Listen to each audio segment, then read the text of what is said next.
प्रिय भाई एवं बहनों, आज हम आप लोग के बीच ये बतलाने जा रहे हैं कि भगवान श्री कृष्ण का अवतार यदुवंश में ही हुआ। इसकी पुष्टि कैसे हो, इसके बारे में हम आप लोग को बतलाने जा रहे हैं कि भगवान श्री कृष्णचंद्र जी का अवतार यदुवंश में हुआ है। जैसा कि एकादश स्कंध के 6ठा अध्याय के श्लोक नंबर 23 में कहा गया है कि अवतीर्य यदुर्वंशे बिभ्रद रूपम नूतमम कर्माण्य उदाम वृतानि हिताय जगतो कृथा। एकादश स्कंद के 6ठा अध्याय के श्लोक नंबर 23 में एवं 24 में भी कहा गया है इस बात के बारे में। इसका अर्थ यह है कि आपने अर्थात ब्रह्मा जी निज मुखार बिंद से श्री कृष्णचंद्र जी से कह रहे हैं कि हे प्रभु, आपने यह सर्वोत्तम रूप धारण करके यदुवंश में अवतार लिया और जगत के हित के लिए उदारता और पराक्रम से भरी अनेकों लीलाएं की हैं। जिन लीलाओं का साधु जन श्रवण कीर्तन करके अज्ञान रूप अंधकार से पार हो जाएंगे, ऐसा एकादश स्कंद के 6ठा अध्याय के श्लोक नंबर 23 में कहा है और 24 में, 23 और 24 में दोनों मिलाकर ऐसा बोला हुआ है। कृष्ण के यदुवंश में अवतार होने का तुलसीकृत रामचरितमानस भी साक्ष्य है कि जब शिव जी कामदेव को जलाकर भस्म कर दिए थे, तब कामदेव की पत्नी रति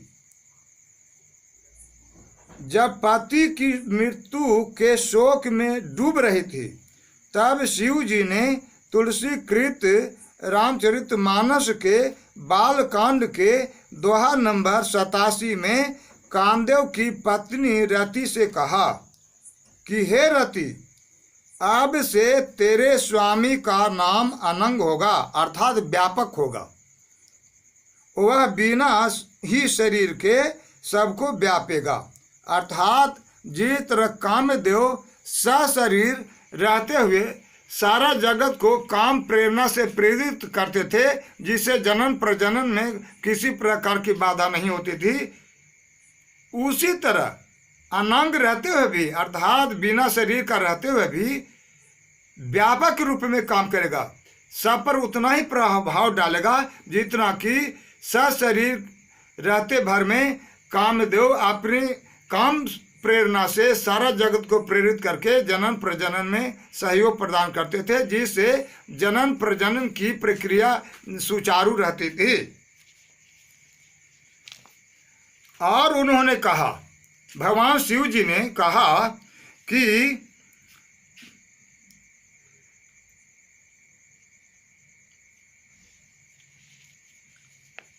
दोहा नंबर 87 में कामदेव की पत्नी रति से कहा कि हे रति, अब से तेरे स्वामी का नाम अनंग होगा, वह बिना ही शरीर के सबको व्यापेगा। तू अपने पति से मिलने की बात सुन।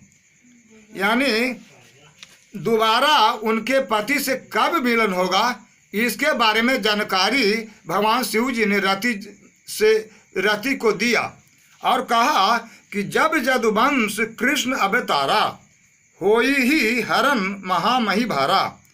यानी जब पृथ्वी के भार को हल्का करने के लिए, पापों से उन्मुक्ति देने के लिए श्री कृष्ण जी का अवतार यदुवंश में होगा, तब कृष्ण तनय होई ही पति तोरा।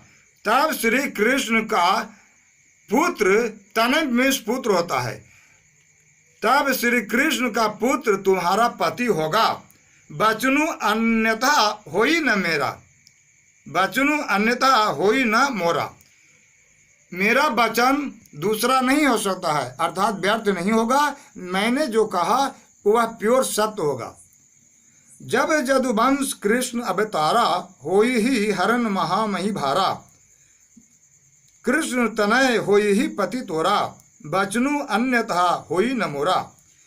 जब पृथ्वी के बड़े भार को उतारने के लिए जदुवंश में श्री कृष्ण का अवतार होगा, तब तेरा पति उनके पुत्र के रूप में उत्पन्न होगा। मेरा यह वचन अन्यथा नहीं होगा, मेरा वचन पूर्ण सिद्ध होगा, पूर्ण सत्य होगा, वृथा नहीं होगा। इस तरह से एकादश स्कंद और रामचरितमानस, तुलसीकृत रामचरितमानस, जदुवंश में श्री कृष्ण के जदुवंश में अवतार होने का ये दो साक्ष्य हैं। अर्थात एकादश स्कंद भी साक्ष्य हैं और तुलसीकृत रामचरितमानस भी साक्ष्य हैं कि वास्तव में श्री कृष्ण का अवतार जदुवंश में हुआ है। इसकी जानकारी लेने हेतु आप लोग हमारे चैनल राधे श्याम 2 का सब्सक्राइब करें और जानकारी प्राप्त करें, जिसमें कि आप लोग को जानकारी हो सके कि वास्तव में श्री कृष्ण का अवतार जदुवंश में हुआ है, यानी महाराज जदू जी के कुल वंशज में हुआ है, महाराज जदू जी के आने वाली पीढ़ियों में हुआ है। इसके बारे में आप पूर्ण जानकारी हेतु मेरे चैनल राधे श्याम 2 को सब्सक्राइब करके जानकारी प्राप्त कर लें।